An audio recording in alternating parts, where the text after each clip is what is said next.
O argumento contra-argumento está em clima de retrospectiva. Em 2013, o Brasil e o mundo foram envolvidos por protestos, conflitos e decisões marcantes. O programa, que não foge de polêmicas, tratou de muitos desses temas com importantes especialistas e trouxe para o telespectador diferentes ângulos de uma mesma realidade.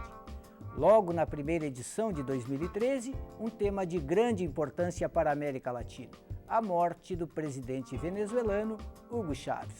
O significado do personagem, as características que o deixavam entre um ditador, um governante com tendências autoritárias e um populista. E as mudanças provocadas por esse acontecimento estiveram em discussão. Eu acho que ele apela para três elementos que são muito fortes da América Latina, que é o catolicismo. Religiosidade, não só o catolicismo. Mas ele especialmente, ele evoca o catolicismo, né? Mas ele trabalha muito também com questões de misticismo religioso indígena. Mas o apelo dele é católico. O segundo elemento é o aspecto indígena. Eu acho que ele é um personagem com aparência dele, indígena. Concordo. Isso apresenta uma possibilidade de empatia muito grande com as massas que eram dominadas até então por personagens de outra origem. E o terceiro elemento é o anti-americanismo, né? A tal ponto que acusaram os Estados Unidos de implantar no corpo do... que é uma coisa ridícula. Esse anti-americanismo cresceu muito depois de 2002. Ele era anti-americano, mas ele passou a ser muito mais radicalizado depois do golpe de 2002, que foi considerado um golpe feito com a ajuda dos Estados Unidos. E essa acusação agora do Maduro, na verdade, ecoa acusações que em Cuba tradicionalmente se fez em relação ao Fidel, né? Quantas vezes se acusou de que teria havido tentativas da CIA de envenenar o Fidel? Quer dizer, é um discurso antigo pra caramba e que foi repentinamente revitalizado agora nesse episódio da morte do Chávez. As pesquisas de opinião pública revelam que a América Latina é um dos continentes mais anti-americanos, talvez só suplantado, e eu diria até bem próximo uns dos outros do mundo árabe, né, e regiões do mundo árabe. Então, há um campo aqui de manobra retórica possível de mobilizar o rancor das massas, é apontar um inimigo, um bode expiatório, como foi o caso agora e antes do discurso anti-americano. Então, esses três elementos, o catolicismo, o indianismo e o anti-americanismo, fazem parte de um coquetel aí retórico muito potente que marcou o período do Chávez na Venezuela. Agora, se isso vai continuar sendo potente nos novos sucessores de Chávez, nós veremos.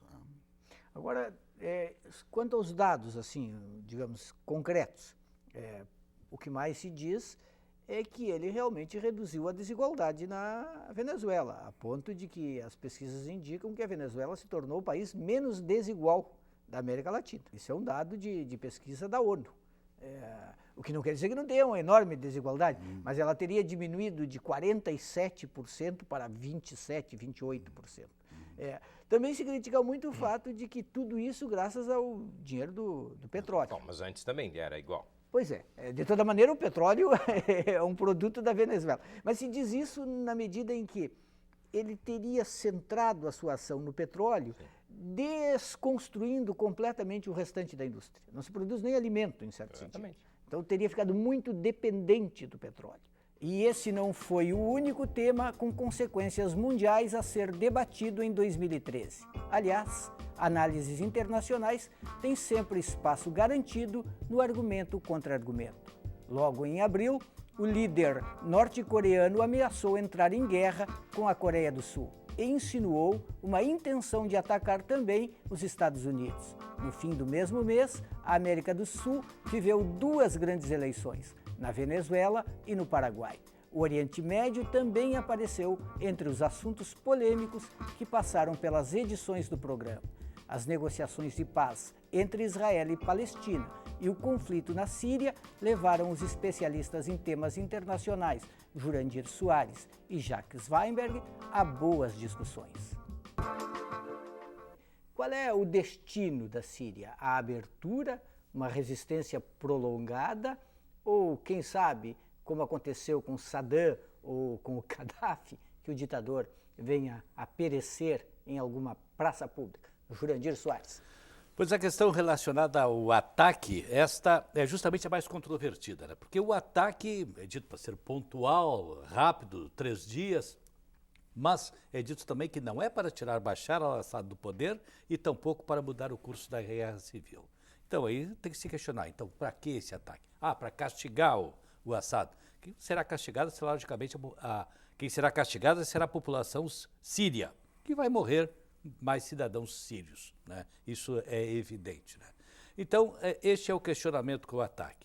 Bem, os Estados Unidos fizeram algumas propostas, né? Entre elas, se a Síria entregasse as armas químicas, não fariam o ataque, né? Uma proposta que até está sendo referendada pela Rússia, está dando apoio e tal. Agora, o que tinham que fazer era não atacar, então condicionar esse ataque à vinda do Assad para uma mesa de negociação. Porque o que precisa é colocar as partes envolvidas a negociar, senão a guerra não acaba nunca. Então vão suspender, não vão realizar esse ataque, mas a guerra civil vai continuar.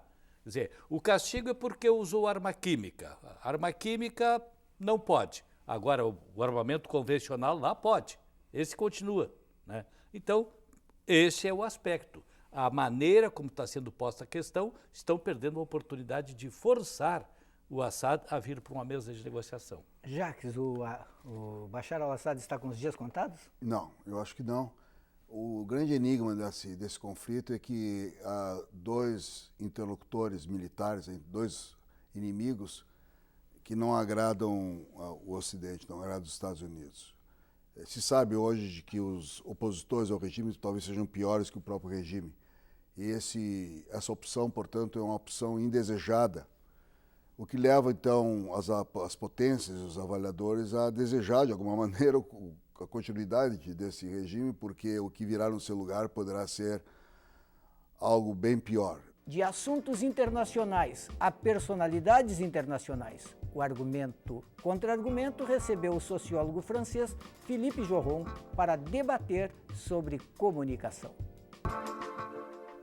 Primeira questão, Philippe Joron. O imaginário, que é um campo que tu conheces como poucos, está sendo alterado pela internet? Bom, é uma pergunta bastante difícil, né? Eu sou assim, eu faço pergunta difícil para deixar facilitar nossa vida, né? a complicar a vida do convidado. Não, com certeza. Não sei se ele é modificado pela internet. Agora, é verdade que a internet é um lugar, uma plataforma, vamos dizer assim, de expressão do imaginário. Então, na internet vai se expressar várias formas, vários tipos de imaginário. É onde o homem pode imaginar também a vida dele. Falando em comunicação, o futuro do jornalismo impresso, da literatura gaúcha, das telenovelas e a regulação da mídia fizeram parte do ano de 2013 do programa. O jornalista André Machado também esteve presente para contar a mudança de carreira e a inserção na política. Quem está apresentando no programa que tu apresentava? O Daniel Escola, junto com a Carolina Bahia e a Rosane de Oliveira, que saiu. Daniel Escola é que passou a ser o titular do programa. Passou a ser o titular. O Daniel tem uma coisa interessante, eu trouxe o Daniel para a rádio, o Daniel era de Caxias do Sul. E tu tinhas uma função de chefia também. O Daniel foi meu substituto na reportagem, quando eu saí de ser repórter para chefe de reportagem. Quando eu deixei de ser editor-chefe da rádio, ele assumiu o meu lugar como editor-chefe e agora assumiu a qualidade. Está parecendo uma seita isso. Parece, né? Estou brincando contigo. Mas eu queria te fazer uma pergunta.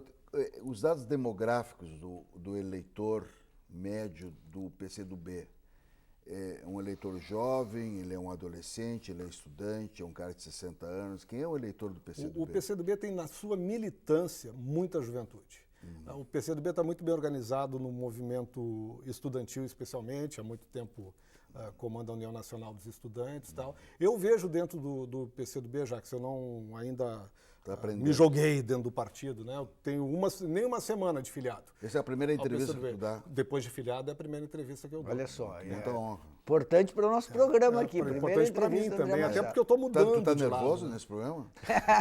Como entrevistado, tua primeira Tá tremendo de medo. Teus colegas estão dizendo que tá tremendo Eu de não medo. estou nervoso sendo entrevistado, eu estou nervoso pelos entrevistadores.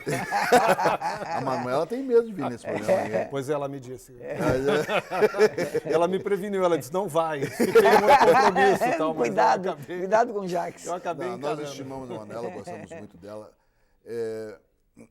Então, a marca forte do PT é mobilizar a juventude. Do PC PT, do do B. PT, não, do PC do B. Desculpa, PCdoB, perdão. É a mobilização do da PC do B, juventude. mobilização da juventude. Tanto que ele tem assumido essa área de esportes, enfim, na maioria das secretarias por onde ele passa, que também tem uma vinculação muito grande com a juventude. Em maio, gravamos o argumento campeão de visualizações no YouTube, ao debatermos a redução da maioridade penal com os professores Augusto Jobim e Rodrigo Azevedo, alcançamos um número recorde de audiência. Confira um trecho. Dos adolescentes infratores, apenas ou em torno de 8% foram que cometeram homicídios, ou seja, essa grande demanda que a gente possa pensar que todos esses adolescentes são assassinos, né? Isso é uma falácia. Ou seja, os números são mais ou menos esses. Né? Em relação às cifras de homicídios no Brasil, qual é a porcentagem de homicídios praticados por adolescentes? Se nós pegarmos o número de adolescentes infratores hoje, pelo menos pelo mapa da violência de 2010, 2013, se nós pegarmos o mapa da violência, hoje 0,09% seria o índice de adolescentes cumprindo medida socioeducativa com comparação ao número geral de adolescentes. Daqueles que estão cumprindo a medida socioeducativa, apenas 8% são homicidas, vamos pensar, são assassinos. Ou seja, esse pânico moral que bem aí sim, de fato, o Alexandre, na minha opinião, tem completa razão, o professor Alexandre, que acaba ganhando carona, né, nessas demandas de lei e ordem, aí, de fato, nós todos pensarmos dessa maneira fica muito complicado. Outra coisa que é importante dizer é que, ainda que haja o Estatuto da Criança e Adolescente demandando um tratamento diferenciado a essas crianças e esses adolescentes, a gente não pode desconhecer que, na realidade, efetivamente se trata do mesmo sistema penal punitivo. Ou seja, se nós pegarmos também os mesmos dados do ciclo, se quiserem, sobre o mapa da violência, nós temos, por exemplo, mais ou menos 34 estabelecimentos prisionais de crianças e adolescentes no país. Todos eles, pelo menos um deles, claro, em maior ou menor medida, mas em média, um deles por ano, tem um adolescente, de alguma maneira, objeto ou de violência sexual. Mais da metade deles tem um adolescente morto por ano. Se pegarmos os números gerais, de 1 a cada 3 adolescentes são, de alguma maneira, violentados sofrem violência física dentro de um estabelecimento como esse. Ou seja, também não se trata, como bem disse o Rodrigo, se trata, pelo contrário, né? Se trata de perceber que não há uma falsa responsabilização, uma falta de rigor com esses adolescentes, pelo contrário. Esses adolescentes entram nesses círculos viciosos ali e círculos punitivos tão graves quanto o sistema carcerário. Aí a pergunta que se pode fazer é, queremos de alguma maneira agravar essa situação ainda mais? Eu acho que essa questão, na minha opinião, de responsabilidade política nessa história. Agora, professor Rodrigo, aqueles que defendem a redução da maioridade penal de 18 anos para 16 anos costumam apresentar um argumento bem simples. Olha, se uma pessoa de 16 anos pode votar, pode escolher o presidente da República, o governador do estado, por que ela não poderia ser responsabilizada penalmente pelos seus crimes? Na verdade, isso que foi uma conquista da Constituinte, né? Essa ideia dos 16 aos 18 já funcionar como uma espécie de ingresso na cidadania, embora facultativa, no caso da opção pelo voto, tem sido o argumento mais esgrimido nesse debate, né? Eu acho falacioso, né? A possibilidade de dirigir no Brasil é 18 anos, a possibilidade de exercer os direitos civis é 18 anos, é 21 anos para determinados casos. Né? Então, por que pegar apenas esse caso onde se deu uma faculdade que é opcional? Né? Então, é falacioso, né? Mas eu diria, tem dois grandes argumentos, né, que fundamentam, legitimam essa demanda. Um deles é a insegurança. Né? É legítimo. A sociedade brasileira tem níveis de violência muito altos, nós temos 45, 50 mil homicídios ao ano e isso é inadmissível, né? É preciso dar conta desse problema, é uma demanda social legítima, né? E a outra é, bom, esses adolescentes que matam, que são violentos, que colocam fogo em pessoas, não são coitadinhos e não podem ser tratados como coitadinhos. Concordo também com essa ideia, né? Agora, o tratamento dado pelo que o ECA prevê, pelo que o Estatuto da Criança prevê, não é um tratamento de coitadinhos, né? Na verdade, há toda uma possibilidade legal de que essas pessoas, esses adolescentes, sofram a partir do momento que são responsabilizados, sim, penalmente, a partir daquilo que o ECA prevê, uma série de intervenções por parte do Estado, né, para redução de danos, de tudo aquilo que já sofreram até então, para tratamento psicológico em relação às suas patologias, até muitas vezes, né? Mas 3 anos é tempo, na minha opinião, mais do que suficiente para que isso aconteça. Nosso país, em 2013, foi impactado por diversos protestos. De norte a sul, a população saiu à rua clamando por mudanças. Reivindicações e pedidos de melhoras para as instituições governamentais do Brasil estavam na boca do povo. Mas as dúvidas sobre o futuro das manifestações e os resultados que elas alcançariam também borbulhavam. E é claro que isso foi tema aqui do Argumento contra Argumento.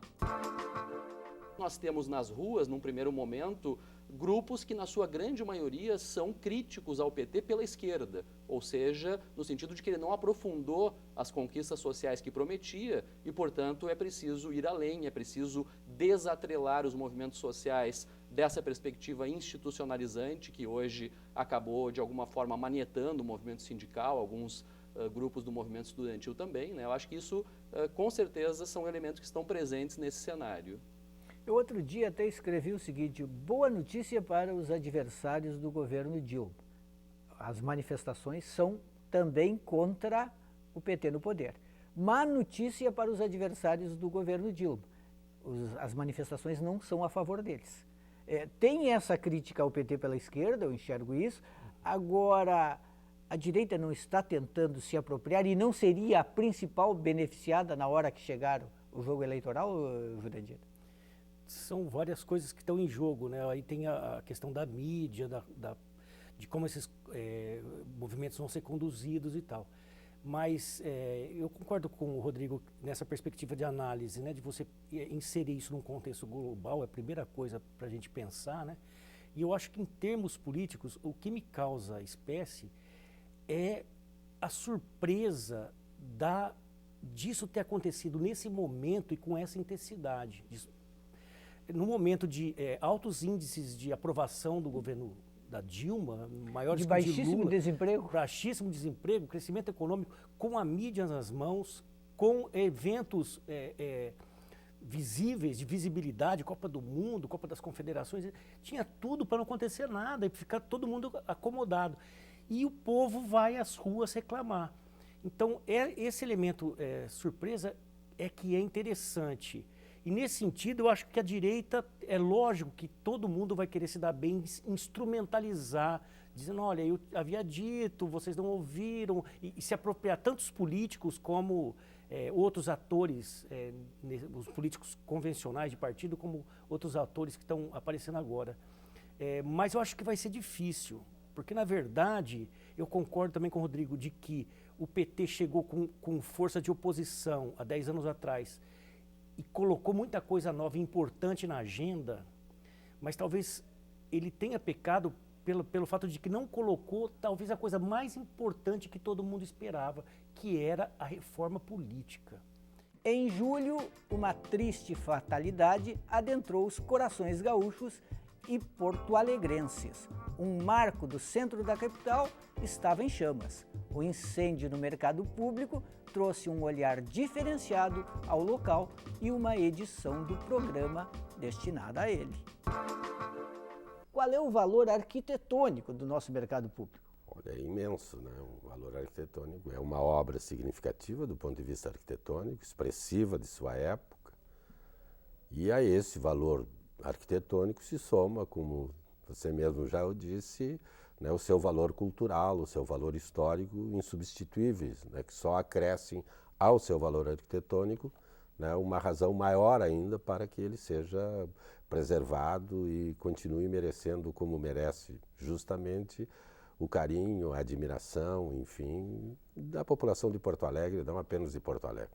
Eu diria que ninguém consegue passar por Porto Alegre e conhecer o mercado sem levar daqui, né, na sua memória, esse momento tão marcante, digamos, desse conhecimento. Pois é, eu vibro muito com o mercado, eu acho assim que é uma, assim, tem muita vida, colorido, cor local, professora Heloísa, mas algumas pessoas, eu até recebi muitos e-mails de pessoas dizendo assim, é um prédio ultrapassado, é um prédio sujo, tem ratos, podia colocar ali um prédio bonito, com ar-condicionado, todo de vidro. Todo de vidro, panorâmico para ver o rio e com estacionamento. O que a senhora acha disso? Por favor, né? O mercado é uma referência para além da nossa permanência em Porto Alegre, né? Eu acho que começa pela proposta de um mercado público numa cidade, né? Ele congrega, todos os que eu conheço, Juremir, têm este caráter colorido, vibrante, povo, todas as camadas sociais, aquele burburinho. Eu acho que o nosso mercado tem esta mesma característica e tem cheiros, ele tem vida e tem história. Eu acho que assim, o mercado público, para além da parte arquitetônica, agora busco eu esta referência também, né? Ele é exatamente um testemunho.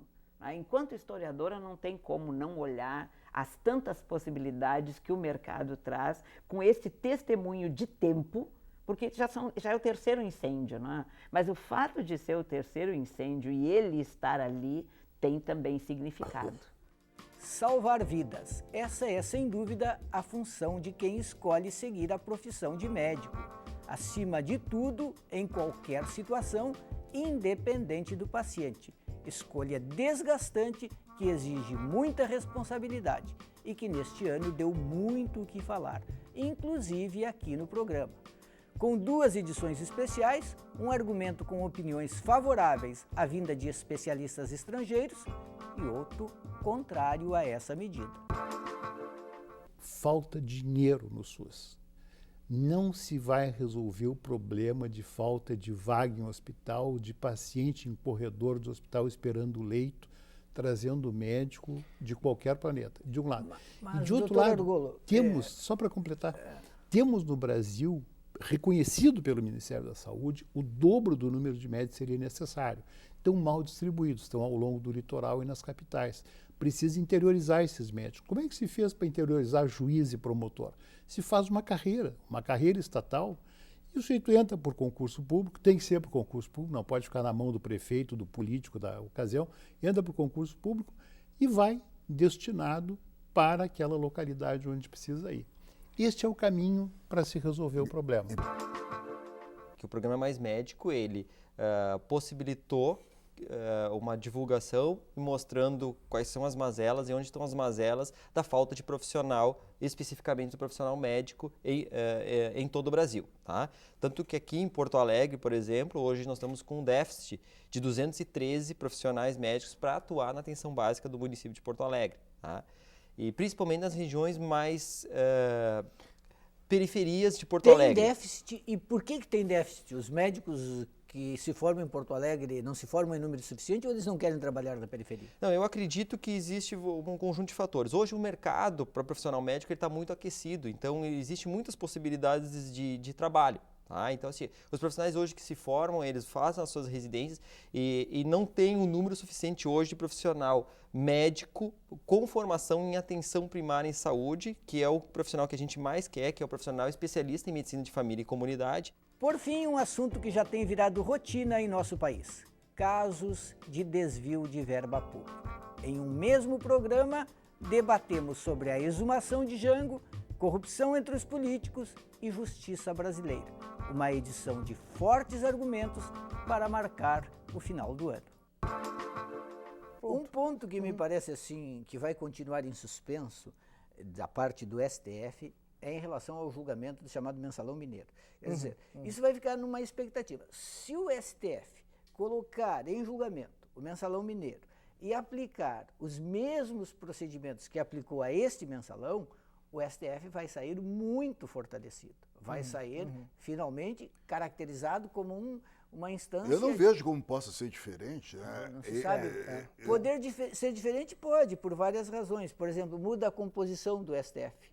E quando muda a composição do STF, mudam os entendimentos. Está previsto alguma mudança? O próprio Joaquim Barbosa disse que agora, em dezembro, vai ter uma aposentadoria. Exato. Aposentadoria, de resto, que não estava prevista. Pode ser até ele pode antecipar. Ele pode antecipar dele por motivo de saúde. Para ser candidato, por exemplo. Ou com motivo de saúde, ou por motivo de saúde.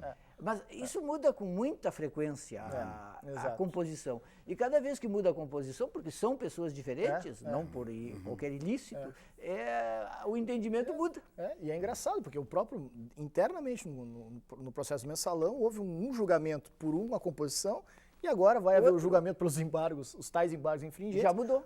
Até o final, possivelmente vai mudar. Até o final do julgamento dos embargos infringentes ainda possa mudar. Eu acho que o STF poderia fazer um esforço maior de divulgação de certas decisões. Por exemplo, uma parte da população não entende, aquela que acompanha mais de perto, por que houve desmembramento no caso do mensalão mineiro e não no caso do mensalão esse aí do PT.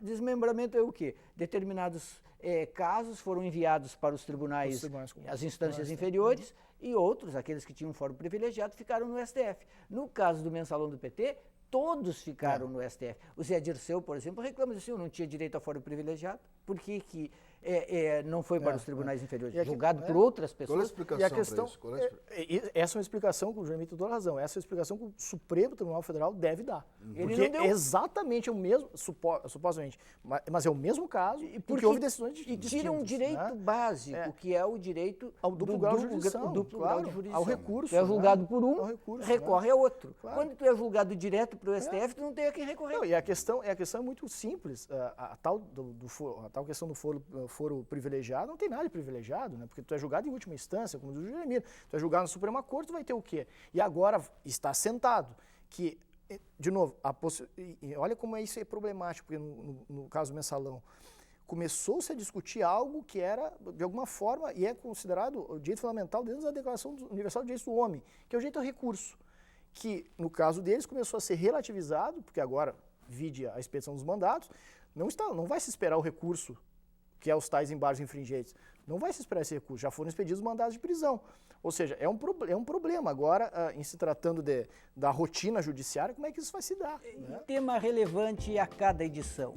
Um debate informativo para os telespectadores.